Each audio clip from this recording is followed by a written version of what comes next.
Hello traders, Gary Wagner here, just about 10 minutes before 11 o'clock in Honolulu, just before 4 o'clock in New York. It is Tuesday, November 17th, and this is the Daily Report for Gold and Silver.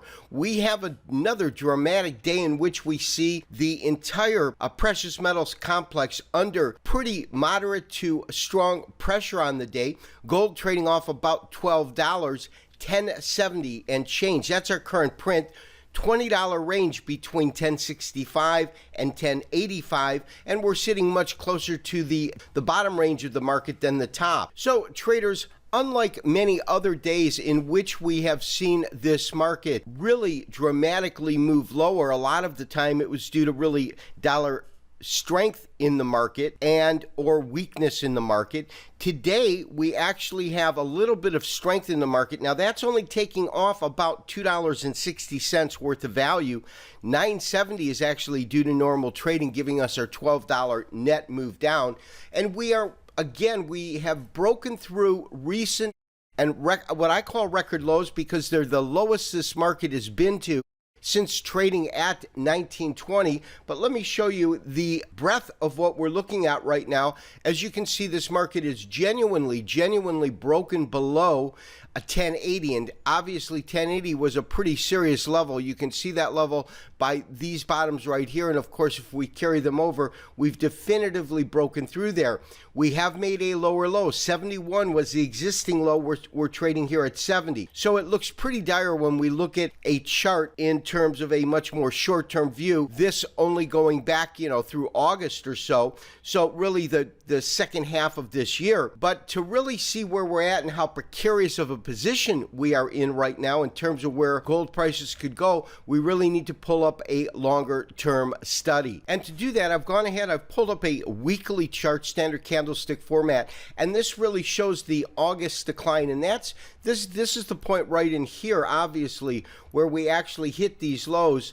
And you can see that on a weekly chart, these were almost fleeting moments, because in this case we closed above 1080, and in these two instances we closed above 1080.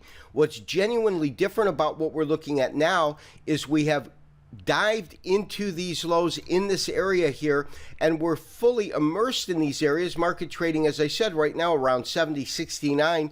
So looks like we are not only going to trade below the most recent low, but close below the most recent low, and that obviously is an extremely bearish stance, considering the geopolitical tension that's going on worldwide and the fact that you are not getting gold reacting in any way as a safe haven investment as you typically would get. We have had the equities markets in the US at least rallying for the last couple of days. So this is a different cup of tea, so to speak, than what we have seen in the past in terms of how typical markets can react when there's turmoil, geopolitical turmoil, which we certainly have in this current environment. So traders, based upon the recent activity that we have seen in the precious metals market, specifically gold, the question has to come up: where could this market go to? What could we expect to see from gold prices? Where will we find support if it continues to drop? Now, I've talked about the fact that on the big picture, I really believe that we have an opportunity to really see $1,000 gold. However, prior to that, there is a really important area, and I draw your attention to this weekly chart. If you go back, this of course is 2008, and in April you had these tops that came in right here that were just above 1,000, I believe 1,039. Now if you carry them over, you have this support level here. So you have a particular market acting as resistance in one area and then support. That tells me that that is a strong area in the market. As I said, it comes in at 1039. And so we're trading at 1069. We're $30 away from that point. So my target right now that I believe we could absolutely achieve based upon some historical studies is got to be 1039. Now, just below that, you have a series of tops. This one comes in right at 1,000, and so that could be very, very important. And you have this one here just below that, but not by very much, so we'll call it around 1,000.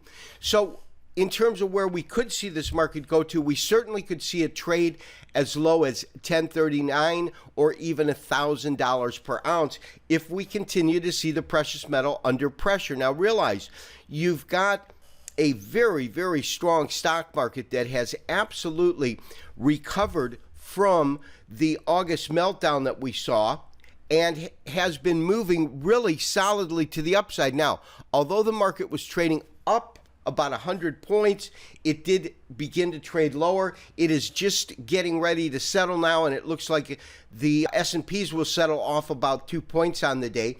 And in terms of the Dow Industrial, that's still showing a nominal rise. It's gone back into positive territory as we go into the close. If money continues to flow into the equities markets, the asset class in terms of precious metals, I do not believe are going to fare that well. When we look at silver, silver is currently trading off nominally off about 1 to 2 cents on the day. But if you look at the activity we've seen on our daily chart, we have had a slow progression with very little range between the open and close. You've got a whole series of dojis here, but typically when we see dojis, we're looking for a level of support in the market. You're getting a consolidation. The market comes down, you get these series of dojis, consolidate, and then moves back up. However, what's different on this particular set of dojis is the fact that these dojis have had consistent lower lows day after day, day after day. If you look at the way that silver has traded throughout last month, throughout this month, this of course being October, here being November, that really since the end of October, call it the 26th, you had these series of dojis that came in. You can see them, but if you look, you can see that the body size is really almost all very, very close, and the closing ranges are close. In other words, you're not getting lower lows in this particular instance. You do get the market clip up a little bit right before the fall, but you're not getting consistent lower lows, and that's where you get consolidation and a pivot point as we got here. Market runs up and then finds some resistance right around this area, trades sideways for a while, tries to get some footing. The range itself compresses, and then you get this dramatic decline. And so when I see that kind of a scenario with dojis, that's going to tell me we've got some sort of a potential pivotal reversal, what I tend to call a V. And all I mean by a V is that whether it's an inverted V as you get here or a key V, in other words, a key reversal as you get here, that's what we look for in a market as a market hits certain areas. But when you have these consistent lower lows almost on a daily basis for the better part of a month, that tells you that there's still selling in the market. And as I have been on record with silver for at least the last 3 weeks, is that I honestly believe we're going to see silver go to $14. When we look at the other precious metals, platinum and palladium, they are both trading lower, off about a 1.2%. On platinum, $855, so that's well below $1,000 as you can see. And we've got this consistent range in which we're getting lower lows day by day. This market is going down with lower lows each day and reasonable range. You're not getting the kind of ranges that you saw in silver. Rather, you're getting this market dramatically under pressure. You also have oil under pressure. And then lastly, palladium down 1.31% at 544. And palladium tried to stage some sort of a recoup. You can see that over these last couple of days, even though you have lower pricing today, you actually had a fairly nice update, and you've had this low today, although it is below yesterday's low, it is above the previous low of 3 days ago. Not that that really beckons any kind of bullish scenario, but my question is, will we see some sort of pivot in palladium, or will it follow the rest of the precious metals as they all are tracking lower? This has been Gary Wagner, wishing you, as always, good trading. We will talk to you tomorrow for another daily update and review. Bye-bye.